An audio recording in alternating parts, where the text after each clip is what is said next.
Hi hello అందరికీ నమస్తే. Welcome back to our channel. నేను ఉషా శ్రీహరి. అందరూ ఎలా ఉన్నారండి? అందరూ చాలా హెల్తీగా హ్యాపీగా ఉండాలని మనస్ఫూర్తిగా కోరుకుంటున్నాను.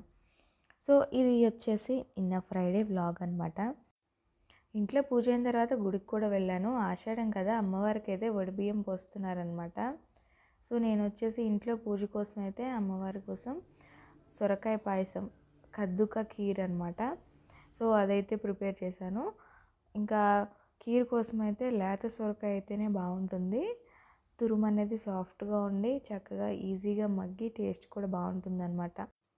సో ఇప్పుడు ఒక లేత సొరకాయనైతే నేను చక్కగా పీల్ అయితే తీసేసుకుంటున్నాను. చాలా ఈజీగా వచ్చేసింది. ఇంకా సొరకాయనైతే పీల్ తీసేసి వాష్ చేసి ముక్కలుగా అయితే కట్ చేసి పెట్టుకున్నాను అనమాట.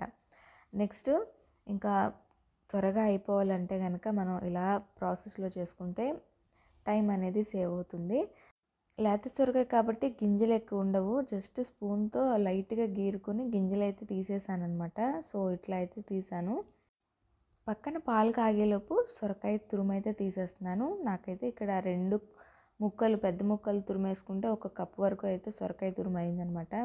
ఇంకా 2 ముక్కలు ఉన్నవి, ఇంకా పప్పులో వేద్దామని అయితే పక్కన పెట్టుకున్నాను. సో ఇంకా సగ్గుబియ్యం వచ్చేసి ఇక్కడ 1/3 కప్పు తీసుకున్నానంటే 3/4 కప్పు కొంచెం ఎక్కువ అనమాట. 3/4 కప్కి కొంచెం ఎక్కువ సగ్గుబియ్యం తీసుకున్నాను. వాటిని కడిగి ఒక అరగంట నానబెట్టుకున్నాను. ఇంకా అవి పాలల్లో అయితే వేసేసాను అనమాట. నానబెట్టుకుంటే త్వరగా ఉడికిపోతాయి. సో ఇంకా పాలల్లో సగ్గుబియ్యం వేసి ఉడుకుతూ ఉండగానే ఇంకా ఇదైతే పక్కన స్టవ్ మీద పెట్టేసి ఇంకా పెద్ద స్టవ్ మీద అయితే కడాయి అయితే పెట్టేసుకుంటున్నాను అనమాట. సొరకాయ కీరు మనం ఒక మందమైన ప్యాన్లో పెట్టుకుంటేనే చక్కగా అడుగంటకుండా సొరకాయ చక్కగా మగ్గుతుంది.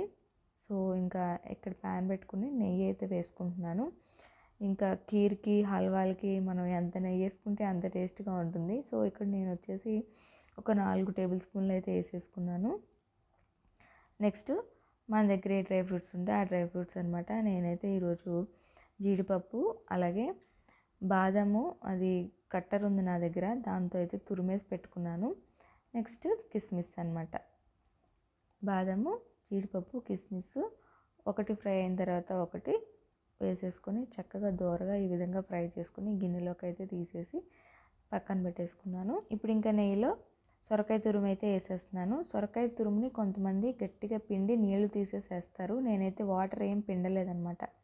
తురిమేసింది గిన్నెలో పెట్టుకున్నాను, డైరెక్ట్గా వేసాను. ఆ నీళ్ళతో పాటు చక్కగా సాఫ్ట్గా మగ్గుతుంది. నీళ్ళేం పిండవసరం లేదు.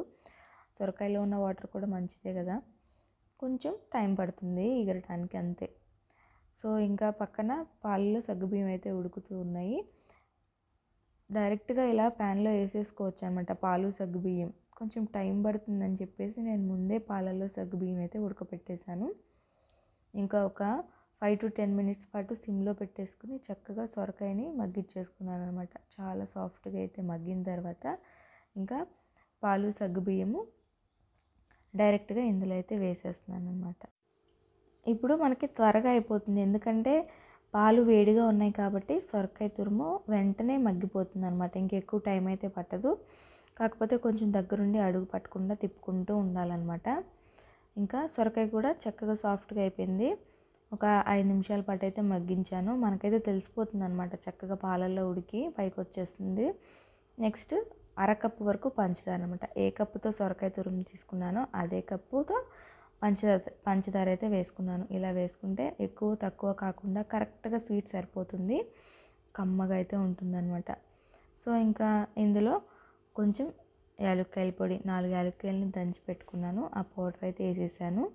ఇంకా నెక్స్ట్ మన గెస్ట్ అనమాట, ఫైనల్గా డ్రై ఫ్రూట్స్ అవి కూడా వేసేసుకొని కొంచెం అయితే పైన వేసుకోవడానికి ఉంచుకున్నాను, కలిపేసుకున్నాను అనమాట. ఇది చల్లారిన తర్వాత బాగా థిక్గా అయిపోవడం అలా ఏముండదు, ఎలా ఉందో అలానే ఉంటుందన్నమాట మోస్ట్లీ. సో సొరకాయ పాయసం అయితే రెడీ అయిపోయింది, కద్దుక కీర్. సో నేనైతే ఎక్కువ సొరకాయ పాయసం అనే అంటాను. ఇంకా రెడీ అయిపోయింది. ఇంకా గిన్నెలోకి అయితే తీసేసుకొని అమ్మవారికి అయితే నైవేద్యం పెట్టేసుకోవడమే అనమాట. ఇప్పుడు మిగిలిన డ్రై ఫ్రూట్స్తో చక్కగా పైన డెకరేషన్ అయితే చేసేసాను అనమాట. సొరకాయ పాయసం గ్రీన్ కలర్లో ఉంటుంది, ఎందుకంటే కొంచెం కలర్ వేస్తారు అందరూ, నేనైతే వేయలేదు. కలర్ వేస్తే మనకి ఆ గ్రీన్ కలర్ అనేది కళ్ళకి బాగా అట్రాక్టివ్గా ఉంటుంది. బట్ నేనైతే వేయలేదనమాట. సో అందుకని వైట్గానే ఉంది. ఇంట్లో పూజ చేసుకున్న తర్వాత గుడికైతే వెళ్ళాను.